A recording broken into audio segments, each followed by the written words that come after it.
അപ്പോൾ ഏവർക്കും പുതിയൊരു വീഡിയോയിലോട് സ്വാഗതം. അപ്പോൾ ഇന്ന് നമ്മൾ ഡിസ്കസ് ചെയ്യാൻ പോകുന്ന ടോപ്പിക് എന്ന് പറയുന്നത് കോളിനർജിക് റിസപ്റ്റേഴ്സ് ആൻഡ് ഡിസ്ട്രിബ്യൂഷൻ ആണ്. കോളിനർജിക് റിസപ്റ്റേഴ്സ് എന്ന് പറയുമ്പോൾ മെയിൻലി 2 ടൈപ്സ് ആണുള്ളത്. മസ്കാരനിക് റിസപ്റ്റേഴ്സ് ഉണ്ട്, നിക്കോട്ടിനിക് റിസപ്റ്റേഴ്സ് ഉണ്ട്. അതിൽ ആദ്യം നമ്മൾ നോക്കാനായി പോകുന്നത് മസ്കാരനിക് റിസപ്റ്റേഴ്സ് ആണ്. മസ്കാരനിക് റിസപ്റ്റേഴ്സ് എന്ന് പറയുന്നത് ജി പ്രോട്ടീൻ കപ്പിൾ റിസപ്റ്റേഴ്സിന്റെ ഫാമിലിയിൽ വരുന്ന ഒരു റിസപ്റ്ററാണ്. അത് എന്ത് ചെയ്യുന്ന വെച്ച് കഴിഞ്ഞാൽ മറ്റു അയോൺ ചാനൽസുകളെ ആക്ടിവേറ്റ് ചെയ്യുന്ന ജോലിയാണ് ഈ മസ്കാരനിക് റിസപ്റ്റേഴ്സിനുള്ളത്. ഈ മസ്കാരനിക് റിസപ്റ്റേഴ്സ് കൂടുതലും സെൻസിറ്റീവ് ആയിട്ടുള്ളത് മസ്കാരിൻ ആയിട്ടാണ് നിക്കോട്ടിനെക്കാട്ടിലും. പിന്നെ പഠിക്കേണ്ടത് ഈ ഒരു പോയിന്റ് ആണ്, അതായത് അസറ്റൈൽ കോളിൻ ഈ മസ്കാരനിക് റിസപ്റ്റേഴ്സിൽ ഒന്ന് ബൈൻഡ് ചെയ്ത് കഴിഞ്ഞ് കഴിഞ്ഞാൽ അത് റിസപ്റ്റേഴ്സിന്മേൽ ഒരു കൺഫോർമേഷണൽ ചേഞ്ച് ഉണ്ടാക്കും. അതുവഴി എന്ത് സംഭവിക്കും? ഇന്റർസെല്ലാർ ജി പ്രോട്ടീനെ ആക്ടിവേഷൻ നടത്തിയിട്ട് ഇന്റർസെല്ലാർ ഇവന്റ്സിനെ അത് കാറ്റലൈസ് ചെയ്യും. മസ്കാരനിക് റിസപ്റ്റേഴ്സ് മെയിൻലി 5 ടൈപ്സ് ആണ് വരുന്നത്. M1 എന്ന് പറയുന്നത് മെയിൻ ആയിട്ടും ഓട്ടോണോമിക് ഗാംഗ്ലിയ, CNS, അതുപോലെ തന്നെ ഗ്യാസ്ട്രിക് ഗ്ലാൻഡ്സിലാണ് പ്രസന്റ് ആയിട്ടുള്ളത്. ഇവ മെയിൻലി കോസ് ചെയ്യുന്ന ആക്ഷൻ എന്ന് പറയുന്നത് depolarisation, histamine release, acid secretion, അതുപോലെ തന്നെ memory and motor functions. M2 main ആയിട്ട് പ്രസന്റ് ആയിട്ടുള്ളത് ഹാർട്ടിലാണ്. അവ മെയിൻലി ഹെൽപ്പ് ചെയ്യുന്നത് വെലോസിറ്റി ഓഫ് കണ്ടക്ഷൻ കുറയ്ക്കുക, അതേപോലെ തന്നെ കോൺട്രാക്ടിലിറ്റിയുടെ സ്ട്രെങ്ത്തിനെ കുറയ്ക്കുക. M3 മെയിൻ ആയിട്ടും പ്രസന്റ് ആയിട്ടുള്ളത് ബ്ലഡ് വെസൽസിലുള്ള സ്മൂത്ത് മസിൽസിലാണ്, അതുപോലെ തന്നെ ലങ്സിലും. അപ്പം മെയിൻലി അവർ ചെയ്യണം എന്താണെന്ന് വെച്ച് കഴിഞ്ഞാൽ സ്മൂത്ത് മസിൽസിന്റെ കോൺട്രാക്ഷൻ ആണ് സംഭവിക്കുന്നത്. അതേപോലെ തന്നെ നൈട്രിക് ഓക്സൈഡുകളെ റിലീസ് ചെയ്യും. അതെന്ത് ചെയ്യും? അവ വാസോ ഡൈലേഷനെ പ്രൊവൈഡ് ചെയ്യും. ഇനി M4 നോക്കുകയാണെങ്കിൽ മെയിൻലി CNSലും ഹാർട്ടിലാണ് പ്രസന്റ് ആയിട്ടുള്ളത്. പ്രത്യേകിച്ചുള്ളൊരു ക്ലിനിക്കൽ എഫക്റ്റ് ഇതുവരെ ഫൗണ്ട് ചെയ്തിട്ടില്ല. പക്ഷേ റെഗുലേറ്ററി ആക്ഷൻ എന്ന് പറയുന്നത് പൊട്ടാഷ്യവും അതുപോലെ തന്നെ കാൽഷ്യം അയോൺസിനെയാണ് അത് റെഗുലേറ്റ് ചെയ്യുന്നത്. ഇനി M5 നോക്കുകയാണെങ്കിൽ മെയിൻ ആയിട്ടും CNSലാണ് കാണുന്നത്. അത് മെയിൻ ആയിട്ടും റെഗുലേറ്റ് ചെയ്യുന്നത് ഡോപ്പമിന്റെ റിലീസിനെയാണ്. അപ്പോൾ ഇതാണ് മസ്കാരനിക് റിസപ്റ്റേഴ്സ് എന്ന് പറയുന്നത്.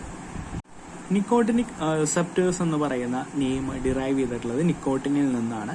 ഇവ ഡയറക്ട്ലി എന്ത് ചെയ്യുന്നില്ല, നിക്കോട്ടിനിക് റിസപ്റ്റേഴ്സിനെ സ്റ്റിമുലേറ്റ് ചെയ്യുന്നില്ല. അതിനു പകരം ഇവർ സെലക്റ്റീവ്ലി പോയി ബൈൻഡ് ചെയ്യുന്നത് അവരുടെ റിസപ്റ്റേഴ്സിലാണ്.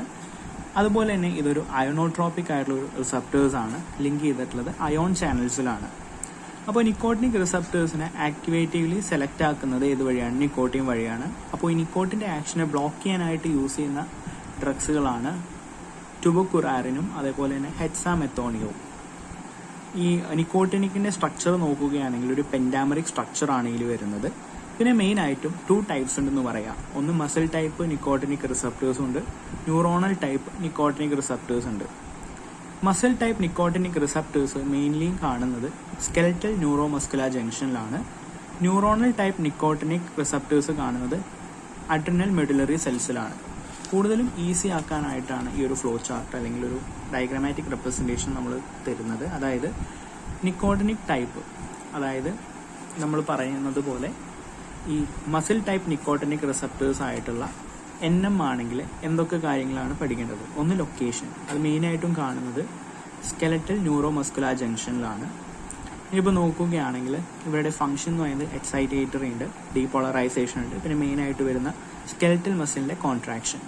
പിന്നെ അതിന്റെ മോളിക്കുലർ മെക്കാനിസം നോക്കുകയാണെങ്കിൽ മെയിനായിട്ടും പെർമിബിലിറ്റി കൂട്ടുക എന്നുള്ളതാണ്, സോഡിയത്തിന്റെയും പൊട്ടാഷ്യത്തിന്റെയും. ഈ ഡ്രഗിന്റെ ആന്റഗോണിസ്റ്റ് നമ്മൾ നേരത്തെ ഡിസ്കസ് ചെയ്തു. നിക്കോട്ടിനിക് മസിൽ ടൈപ്പ് ആണെങ്കിൽ അവിടെ എന്തായിരുന്നു? ടുബോക്കുറാറിൻ ആണ്.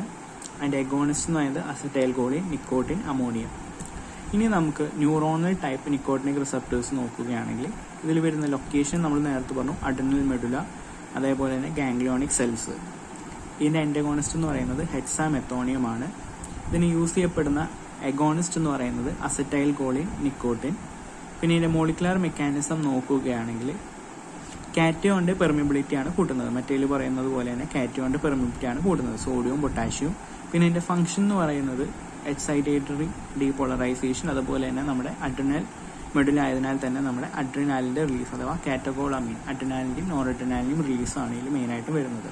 അപ്പോൾ ഇതാണ് നമ്മുടെ ടോപ്പിക് എന്ന് പറയുന്നത്, അതായത് കോളിനർജിക് റിസപ്റ്റേഴ്സും അവരുടെ ഡിസ്ട്രിബ്യൂഷൻ എന്ന് പറയുന്നത്.